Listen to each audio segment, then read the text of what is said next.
यो सब दिखावा है। एक कहता है ना कि एक गुल्लक के सिक्का ना तो 2000 रहलू, हम नदी रहनी तू बीच मझधार रहलू, आ तोहर तेवर आज बदलल बदलल लौकता, हम गुल्लक का सिक्का ना 2000 रहलू। वाह वाह क्या बात है। मनसा ये हम लोग युवाओं का खून चूस, गरीबों का खून चूसना है और क्या करना है। अमीरों का तो खून वो चूस नहीं सकते हैं, गरीबों का ही खून चूसेंगे और क्या, इसीलिए ताकि युवा पढ़ नहीं पाए। अब कौन एग्जाम का ले लीजिए, पेपर उठा के देख लीजिए, बिहार पुलिस का एग्जाम हुआ 1 घंटा पहले, हाँ लीक हुआ। यूपी पुलिस उठा लीजिए, वो भी 60,000 का जो वैकेंसी था उसका भी पेपर पूरा लीक हो गया, वो पेपर कैंसिल ही हो गया। कैंसिल ही हुआ। आबादी में 600 में उनका क्या होगा। सरकार को खुद शर्म आनी चाहिए इस बात पर कि इतनी बड़ी तादाद में आप 600 वैकेंसी दे रहे हैं और दिन ब दिन वैकेंसियां घटाती जा रही हैं। यही चीज़ पर देखिए कि यहाँ पर जो है इतना दे दिए गया, ये मुसलमान लोग को पैसा दे दिया गया, फलाना को दे दिया गया। सर हमको उससे क्या मतलब, आप हमारे बारे में क्या बोले। एक भी उनके भाषण में दिखाइए कि युवाओं किसी भी नेता सर, झारखंड का तमाम मुद्दा, झारखंड के तमाम मुद्दे नेशनल प्लेटफॉर्म पर यानी अंतर्राष्ट्रीय मंचों पर भारत की ताकत के बारे में सबसे ज़्यादा चर्चा होती है। लोग ये कहते हैं कि भारत में जो है आज की तारीख में सबसे बड़ी पूंजी क्या है। जाहिर तौर पर इस सवाल का जवाब मिलता है कि भारत सबसे युवा देश है, क्योंकि 80% यहाँ की जो आबादी है वो युवा की है, और युवा जो हैं आने वाले समय में भारत की तकदीर और तस्वीर बदल सकते हैं। उसी भारत में जिसे सबसे बड़ा लोकतंत्र कहा जाता है, उस लोकतंत्र में सबसे बड़ा चुनाव हो रहा है, और उस चुनाव में इस 80% आबादी की कोई बातचीत नहीं होती है। किसी भी पार्टी में, चाहे वो भारतीय जनता पार्टी हो या कांग्रेस हो, उनके मैनिफेस्टो में इनकी बातचीत नहीं होती है। मंचों से प्रधानमंत्री से लेकर संसद प्रत्याशी जो कि उम्मीदवार हैं, वो इन युवाओं की बात नहीं करते हैं। दरअसल ये युवा कौन है? ये युवा दरअसल वो हैं जो गांव में रहते हैं, उनके माता पिता वहाँ खेती किसानी करते हैं और उनको इस उम्मीद के साथ आगे बढ़ाते हैं, दूसरे शहरों में भेजते हैं कि वो पढ़ाई करेगा और एक दिन उनके घर की तकदीर और तस्वीर बदल जाएगी। लेकिन क्या ऐसा हो रहा है? आज हम इस मुद्दे पर बात करेंगे। हम दरअसल बाबा नगरी देवघर में हैं और हमारे ठीक पीछे जो ये आप माहौल देख रहे हैं, दरअसल ये माहौल किसी कैंटीन का या रेस्टोरेंट का नहीं है, ये अंबेडकर छात्रावास है। और जिस तरीके से यहाँ लिखा हुआ है डॉक्टर अंबेडकर लाइब्रेरी, सॉरी माफ़ करें, डॉक्टर अंबेडकर लाइब्रेरी, बाबा साहब ने जो कहा है कि शिक्षित करो, संगठित करो और संघर्ष करो, दरअसल ये कितना रेलिवेंट है ये समझने की कोशिश हम करेंगे। आपका क्या नाम है और आपके थोड़ा सा बैकग्राउंड बताइए कि आप। मेरा नाम उज्जवल कुमार है। हाँ। 4270 मेरा आईडी नंबर है। हम अम्बेडकर लाइब्रेरी एक छात्र हैं, 5 साल से पढ़ाई कर रहे हैं, JSSC का हम तैयारी करते हैं। हाँ। मेरे पापा किसान हैं। आपके पापा भी किसान हैं। हाँ। तो आप मुझे ये बताइए कि आपको लगता है, उम्मीद है जो हालात हैं उस हालात में, आप बताइए। बिल्कुल नहीं, क्योंकि विपक्ष बोल रहे हैं कि हम 30 लाख रोजगार देंगे और यहाँ झारखंड में तो विपक्ष की सरकार है। तो मान लीजिए चुनावी घोषणा पत्र है, बोल दिया, बोलने में क्या जाता है, बोल दिया, हाँ, लेकिन उन्होंने बताया कि कैसे देंगे। बिल्कुल सब अफवाह है, कुछ नहीं है। हाँ। वो तो झारखंड में तो इसी की सरकार है। ये महोदय आए थे, हम लोग तो ज्ञापन भी दिए थे। तो क्या किए? राहुल गांधी तो यहाँ आए थे, झारखंड देवघर आए थे। तो क्या किए? हम लोग तो ज्ञापन भी उनको दिए। एक चीज़ जो गौर करने वाली बात है, हम चूंकि बात कर रहे हैं छात्रों से, तो यहाँ एक गौर करने वाली बात यह है कि अगर आप अपने इलाके में देखें तो आपके इलाके के जो सांसद हैं वो या तो 2 टर्म से रहे होंगे या 3 टर्म से रहे होंगे। 3 टर्म का मतलब है कि उनका जीवन जो है एक तरह से सफल हो गया। अगर वो हारते भी हैं तो उनको पेंशन मिलेगा, बाकी जो भत्ता है, सुविधाएँ हैं, वो सुविधाएँ उनको मिलेगी। लेकिन छात्र का अगर 5 साल बर्बाद हो जाए तो उस 5 साल की भरपाई कैसे होगी?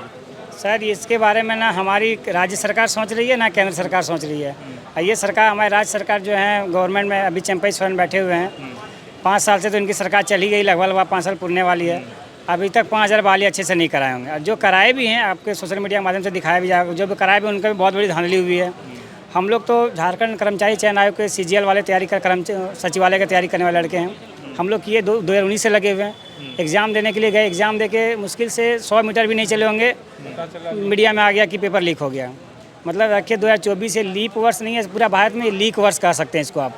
ये झारखंड के अलावा दूसरे राज्यों में भी बिल्कुल बिल्कुल बिल्कुल थोड़ी सी अगर हम देखें तो भारत में हमारे पड़ोसी राज्य बिहार में है, वो थोड़ा बहुत जब 23वीं सरकार नीतीश कुमार के साथ गठबंधन में थी तो वो दिखाए कि अगर सरकार चाहे, मनसा है सरकार को रोजगार देने का, तो सरकार दे सकती है और एक टाइम पीरियड में एकदम 1 महीने के अंदर दे सकती है, डेट बाय डेट। इस परीक्षा, रिजल्ट, नियुक्ति पत्र बांटना, नियुक्ति पत्र। लेकिन अगर सरकार चाह रही है कि हमको रोजगार देना ही नहीं है, अगर हम लड़के को पढ़ा देंगे तो फिर हमारा झंडा कौन धोएगा?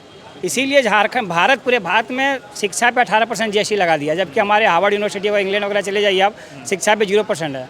आप सोशल मीडिया के माध्यम से देख सकते हैं। इसका ये भी बताइए, जो दर्शक हमको देख पा रहे होंगे, जो GST लगा है इससे असर क्या पड़ता है आपके लिए कि स्टूडेंट के हम तौर पे? अपने बारे में बता रहे हैं। हम तो, हमारे पिताजी किसान हैं, घर से कुछ खर्चे मिलते हैं, कुछ ट्यूशन पढ़ा के भी चला लेते हैं यहाँ पे। तो हम अभी बुक भी लेने जाते हैं ना, 150, 200, 300, इतनी पतली बुक अभी हम 300, 400 में लेते हैं। कहाँ से 18% GST अलग से बिल्कुल बिल्कुल बिल्कुल। अगर ये, हम तो कहते हैं अगर ये लाइब्रेरी नहीं बनती देवघर में, तो हम जैसे युवाओं को पढ़ना मुश्किल है। एक चीज़ यहाँ और समझिएगा, दरअसल ये GST का जो खेल है इसको थोड़ा हम समझाएं तो ये इस तरीके से है कि लोग अपना टैक्स देते हैं। वो टैक्स क्यों देते हैं? क्योंकि वो कमाई करते हैं, अपना टैक्स देते हैं। आप साबुन खरीदते हैं, सर्फ खरीदते हैं, कुछ भी खरीदते हैं, तो उसके जरिए टैक्स का पैसा जो है सरकार तक पहुँचता है। अब सवाल ये उठता है कि जब सरकार तक ये टैक्स का पैसा पहुंचता है तो फिर 18% GST अलग से लेने की क्या ज़रूरत है, क्या मंशा है? जी, सरकार की मंशा यही है, हम लोग युवाओं का खून चूसना, गरीबों का खून चूसना है, और क्या करना है। अमीरों का तो खून वो चूस नहीं सकते हैं, गरीबों का ही खून चूसेंगे, और क्या। इसीलिए ताकि युवा पढ़ नहीं पाए। ये जो वैकेंसी नहीं आ रहा है अभी, पिछले मतलब 5 साल या 10 साल से बोले तो एक तरह से ब्रेक लगा हुआ है। अभी जो है रेलवे में कुछ दिन पहले जो है कुछ आया है, उसके बारे में वो तो कह सकते थे ऊँट के मुँह में जीरा। लाखों लाख वैकेंसी रेलवे में आने वाला, 500, 600 वैकेंसी आए तो उसमें लड़का करेगा क्या? 1.5 करोड़ फॉर्म भराएगा, 500 सीट में बच्चा फाइट कर लेगा। उसमें से तानाशाही चल रहा है ये। तानाशाही चल रहा है। एक तरह से समझिए कि तानाशाही चल रहा है। बात नहीं सुन रहा है, किसी कोई बात सुनने वाला नहीं है, या किसी को सुन ही नहीं रहा है। उनका जो मन में आ रहा है वो करते जा रहे हैं, ठीक नहीं। एक तरह से नहीं कहता कि किसी को अगर बरगरा के उलझा वगैरह के बैठते हैं कभी कभी भीड़ में या युवाओं के साथ, बोलते हैं हम स्टूडेंट से बात कर रहे हैं, मन की बात कर रहे हैं, ये कर रहे हैं, वो कर रहे हैं। ये सब क्या है मतलब? ये सब दिखावा है। एक कहता है ना कि एक गुल्लक के सिक्का न तो 2000 रहलू, हम नदी रहनी तो बीच मझधार रहलू, और तोहर तेवर आज बदलल बदलल लौकाता, हम गुल्लक का सिक्का न 2000 रहलू। वाह, क्या बात है। वही चीज़ है, समझे ना। ये जो है कि बरगला के रख रहे हैं, बोलते हैं कि लाल फीताशाही खत्म हो गया, लाल फीताशाही कहाँ खत्म हुआ? अंदर अंदर तो चलिए रहा भ्रष्टाचार जो चलने का। अब कौन एग्जाम का ले लीजिए, पेपर उठा के देख लीजिए, बिहार पुलिस का एग्जाम हुआ 1 घंटा पहले, हाँ लीक हुआ। यूपी पुलिस उठा लीजिए, वो भी 60,000 का जो वैकेंसी था उसका भी पेपर पूरा लीक हो गया, वो पेपर कैंसिल ही हुआ। झारखंड थी का जो अभी सचिवालय के जो भी हुआ, तो वही बोले कि लाल फीताशाही कहाँ? अंदर अंदर तो भ्रष्टाचार हो ही रहा है, समझे। पेपर लीक करता कौन है? आम जनता करता है। हम जैसे युवा पढ़ने वाले करते हैं वहाँ जो बैठे हैं पदाधिकारी वो करते हैं। उन पे कार्रवाई आज तक उनका नाम हम लोग नहीं पढ़ पाएंगे। ऐसे इसमें संलिप्त कौन है? भारत की आबादी 150 करोड़, यहाँ के युवाओं की आबादी लगभग 40 करोड़ के ऊपर। वैकेंसी आपने रेलवे में कितना दिया? 1000, 2000, 3000, 900 और अभी 600 के आसपास कोई चीज़ में वैकेंसी आई थी। बताइए यहाँ के युवाओं, इतनी बड़ी आबादी में 600 में उनका क्या होगा? सरकार को खुद शर्म आनी चाहिए इस बात पर कि इतनी बड़ी तादाद में आप 600 वैकेंसी दे रहे हैं और दिन ब दिन वैकेंसियाँ घटाती जा रही हैं। यहाँ के युवाओं को कहाँ जाना पड़ेगा? आप एक और, जहाँ रेलवे को यहाँ की अर्थव्यवस्था की रीढ़ मानी जाती है, यहाँ के युवा जब हर जगह से हार जाते हैं तो रेलवे की तैयारी करते हैं। आपने उनमें भी नील लगा दिया, मतलब उनमें भी वैल्यू जो है 0 कर दिया। अब बताइए वो किसकी तैयारी करेंगे? उनको ना तैयारी करने का मौका दिया जा रहा है, ना कहीं उनको उभरने का मौका दिया जा रहा है। हर तरह से उन्हें प्रेशर दिया जा रहा है। एक बैलून को अगर चारों तरफ से आप दबाएंगे तो क्या होगा? वो फूटेगा। एक चीज़ मुझे बताइए कि पढ़ाई भी छूटती है। बहुत ऐसे आपके साथी होंगे जो एक सर्टेन टाइम के बाद लगता होगा कि अब तो बस अब लौटने का समय हो गया, अब आगे हम नहीं कर पाएंगे। ऐसी नौबत आती है या कभी आपको भी इस तरह का डर सताता है? अभी तो यही सर सता रहा है सर। अभी यही तो लगता देखिए, एक्चुअली अगर हम लोग बात करें, अगर आम सभा चुनाव की अगर हम, तो यहाँ झारखंड के स्थानीय मुद्दे को यहाँ के जो भी सांसद हैं, 14 सांसद, एक भी कोई जाकर जो है केंद्र में नहीं उठाता है। लोकसभा में बोलते हुए कोई लोकसभा में नहीं बोलता है यहाँ के स्थानीय मुद्दे। अब स्थानीय मुद्दे क्या क्या हो सकता है सर? यहाँ के युवाओं को नौकरी जो नियोजन नीति के तहत दिया जाता है सर, जो भी नियोजन नीति बनता है बिल्कुल फर्जी। जो नियोजन नीति बनती भी है तो सर लोग उस नियोजन नीति 3 महीना उसका राजनीति, ऐसा नियोजन नीति बनता है सर कि सुनकर भी हंसी आती है। अगर आप बात करें झारखंड पुलिस की नियोजन नीति की सर, JSSC CGL की नियोजन नीति, 60-40 वाली नियोजन नीति, मतलब तमाम ऐसे कई मुद्दे हैं सर। अगर JPSC की बात करें, फेयरनेस है ही नहीं सर। आप 7वीं JPSC उठा के देख लीजिए, कहाँ कोई आके लोकसभा में कोई यहाँ के सांसद जो है CBR CID के मांग किया। अगर मांग भी हुआ तो कहाँ कहीं अगर सार्वजनिक कीजिए आप उस चीज़ को, केस को।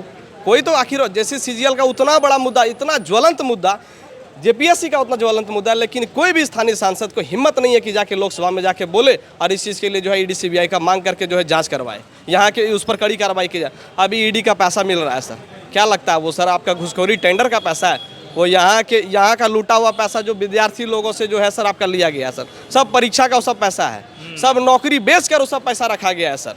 उसके आप पिछला बार में भी आया था, लेकिन यहाँ के मुद्दे के बारे में, झारखंड का मुद्दा के बारे में कोई भी सांसद, 14 सांसद में से लोकसभा में किसी को बोलने का औकात नहीं है सर, हमको यहाँ तक लगता है सर।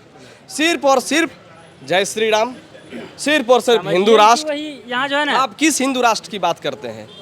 आप अगर हिंदू राष्ट्र की बात करते हैं तो आप प्रस्तावना भूल गए क्या? धर्मनिरपेक्षता भूल गए क्या? पंथ निरपेक्ष भूल गए क्या? आप उसकी अवहेलना कर रहे हैं। लगभग सारे नेता लोग जो बीजेपी का लगभग मैनिफेस्टो सर उसी पर आता है। कल अमित शाह का भाषण सुन रहे थे मधुपुर में सर, यही चीज़ पर देखिए कि यहाँ पर जो है इतना दे दिए गया, ये मुसलमान लोगों को पैसा दे दिया गया, फलाना को दे दिया गया। सर हमको उससे क्या मतलब? आप हमारे बारे में क्या बोले? एक भी उनके भाषण में दिखाइए कि युवाओं किसी भी नेता सर, झारखंड का तमाम मुद्दा, झारखंड के तमाम मुद्दे, चाहे वो प्रदूषण का हो सर, अगर भी आप जादूगोड़ा सर यूरेनियम खनन की बात, बिल्कुल बहुत बुरा हाल है। इतना ज्वलंत मुद्दा है सर, आप जाके देखिए आपको तरस आएगा सर। वहाँ के 45% महिला मां नहीं बन पाती है सर, आप उसका बात क्यों नहीं कर रहे हैं? आप गोड्डा का सर अडानी पावर प्लांट का बात कीजिए सर। आप ऑस्ट्रेलिया से कोयला मंगा रहे हैं सर, क्या हमारे यहाँ, हम झारखंड में 40% कोयला यहाँ से देते हैं सर, आप यहाँ से कोयला यूज नहीं किया। अगर जब ऑस्ट्रेलिया से मंगाना था फिर ढाका में क्यों नहीं लगाए आप? हम यहाँ का बिजली हम पैदा करें यहाँ पर, हमारे शहर में, हमारा रैयत लोग जो है यहाँ पर विस्थापन हो और बिजली आप दूसरे देश को बेच रहे हैं। मतलब कहने का मतलब है कि सर ये झारखंड एक तरह से समझिए कि नेताओं लोगों का जो है ना, एक तरह से कहते हैं ना कि चारागाह बन गया सर। सब लूट रहा है इसको, सब लूट रहा है। क्यों लूट रहा है? क्योंकि यहाँ का जो भी स्थानीय क्षेत्रीय पार्टी लोग है सर, इतना खिचड़ी हो गया कि आपस में ही मतलब सब लूट रहा है, चाहे वो केंद्र की हो। आपको क्या रास्ता, आखिरी में ये मुझे बताइए कि इसका क्या रास्ता दिख रहा है आपको? अभी दिख रहा है भविष्य में कोई रास्ता, या फिर लग रहा है कि ये अभी ऐसे ही चले? उम्मीद कम लग रहा है सर, उम्मीद इस स्थिति में कुछ हो अभी समझ में आ रहा, क्योंकि अभी आप मतलब समझ सकते हैं कि कोई मुद्दा नहीं है। समझिए कि वो धर्म के नाम पर वो वोट ले रहे हैं, समझे ना। यहाँ से अगर देखा जाए तो वो इलीगल चीज़ है। ऐसा अभी संविधान में कहीं नहीं है कि आप धर्म के नाम पर आप वोट ले सकते हैं, ठीक ना। लेकिन वही धर्म के नाम पे प्रचार मंदिर पर वोट करेंगे कि नहीं? आप हिंदू राष्ट्र के लिए वोट करेंगे कि नहीं? 370 के लिए वोट करेंगे कि नहीं? यहाँ का जनता भी वैसा अंधा है, जनता भी वही जनता भी ऐसा अंधा है जो कि धर्म के नाम पर वो सर अभी भी सर समय है। हमारे जो पड़ोसी राज्य बिहार में मतलब 3 महीने में वो उन्होंने 3 लाख नौकरी रोज। तो अगर अभी इन सरकार के पास जो भी समय बचा है, अगर वो चाहें तो इसमें वो इस तरह का काम करके नौकरी दे सकते हैं। हमें यही उम्मीद है सर सरकार से। सर एक रेलवे के लिए सर, जैसे कि अगर बात करें रेलवे का, रेलवे लगभग जैसे कि बताया भाई ने कि अर्थव्यवस्था का, भारतीय अर्थव्यवस्था का रीढ़ माना जाता है रेलवे को सर। रेलवे में तमाम वैकेंसी मतलब वैकेंट है सर, लेकिन आप अभी ALP का बात करें सर, लगभग 5 साढ़े 5 हज़ार वैकेंसी आया है सर। उसमें अगर आप बोलिए कि उसमें लड़के लोग कितना उसमें अपीयर हुए हैं, तो लगभग सर 1.25 करोड़ लगभग लड़के जो है उसमें सर फॉर्म भरा है, और उस एक फॉर्म का दाम है सर 500 रुपया सर। बताइए कितनी कम। मतलब आप समझ सकते हैं सर कि इसमें कितना बड़ा खेला है सर। वो एग्जाम सर, आप एग्जाम की बात करते हैं सर, जैसे कि अगर इस चीज़ के लिए सर, रेलवे वैकेंसी के लिए मतलब एक कोई कैलेंडर नहीं है सर। मतलब एक सुचारू रूप से कि हाँ इतना तय सीमा में इतना फॉर्म भरना है, इतना तय सीमा में, जो सिर्फ फॉर्म भरने का तय सीमा होता है कि मतलब 1 महीना के बस 1 महीना तक ही आपका फॉर्म भराएगा, लेकिन एग्जाम कब होगा, उसका रिजल्ट कब आएगा, उसका CBT 2 कब होगा, उसका नियुक्ति कब पत्र मिलेगा, वो पंचवर्षीय योजना कीजिए। लाठी खाइए RPF से। 2009 का NTPC जो है, 2009 का NTPC 2022 तक अभी तक वैकेंसी है उसमें, जो अभी भी लड़के लोग ज्वाइन कर रहे हैं अभी तक। सोचिए कि आप 4 साल 5 साल में अगर एक वैकेंसी को क्लियर कर रहे हैं तो आप साल दर साल क्या किए। बहुत शुक्रिया आप लोगों का। दरअसल देखिए, ये मुद्दे जो हैं यही मुद्दे हैं जिस पर चुनाव होनी चाहिए। आपको बता दें कि जब कोई सांसद बनता है तो वो सांसद बनकर जब दिल्ली पहुंचता है तो लुटियंस जोन में उनको एक बंगला मिलता है। हवाई जहाज़ से जब वो सफ़र करते हैं तो उसमें उनको भत्ता मिलता है। फ़ोन पे बात करने के लिए उनको भत्ता मिलता है। PS रखने के लिए उनको भत्ता मिलता है। ये तमाम तरह की सुविधाएँ उनको मिलती है। साथ ही साथ आप ये भी गौर कीजिएगा, अपने लोकसभा क्षेत्र में एक बार पीछे झाँक कर देखिएगा कि आपके जो सांसद महोदय हैं वो पिछले कितने बार से चुनाव लड़ते आ रहे हैं और जीतते आ रहे हैं। भारत के ज़्यादातर इलाकों में, ज़्यादातर लोकसभा क्षेत्रों में ऐसा रहा है कि पर्टिकुलर उस संसदीय क्षेत्र में किसी ना किसी एक परिवार का दबदबा रहा है। जिस जगह से हम अभी ये कार्यक्रम आपको दिखा रहे हैं, दरअसल ये बाबा नगरी है लेकिन गोड्डा लोकसभा क्षेत्र में आता है और यहाँ के सांसद निशिकांत दुबे भी 3 बार से सांसद रह चुके हैं। 2009 में थे, 14 में थे, 19 में हैं और 24 में भी वो चुनाव लड़ रहे हैं। अब सोचिए कि 20 साल से जब कोई एक इलाके का प्रतिनिधित्व लोकसभा में करता है तो आपको नहीं लगता है कि वो कुछ बोरिंग हो गया या वो कुछ ऐसा हो गया कि उनके पास कहने के लिए लोकसभा में कुछ रहता नहीं है? तो दरअसल जब आप ये कह रहे हैं तो आप ये क्यों नहीं नियम बनाते हैं कि कोई भी एक बार सांसद बन जाए तो दोबारा उसे मौका नहीं मिलना चाहिए? क्यों नहीं मिलना चाहिए? क्योंकि अगर उनको दोबारा मौका मिलता है तो फिर इस तरह के मुद्दे उठाने वो भूल जाते हैं और भारत में आज़ादी के बाद से ही कमोवेश यही हो रहा है। लोग कहते हैं परिवारवाद हर लोकसभा क्षेत्र में हावी है, जिसकी वजह से इस तरह के युवा जिनके माता पिता किसान हैं, जो अंबेडकर लाइब्रेरी जैसे लाइब्रेरी में आकर दिन रात मेहनत करते हैं इस उम्मीद के साथ कि कभी ना कभी आंखें खुलेंगी।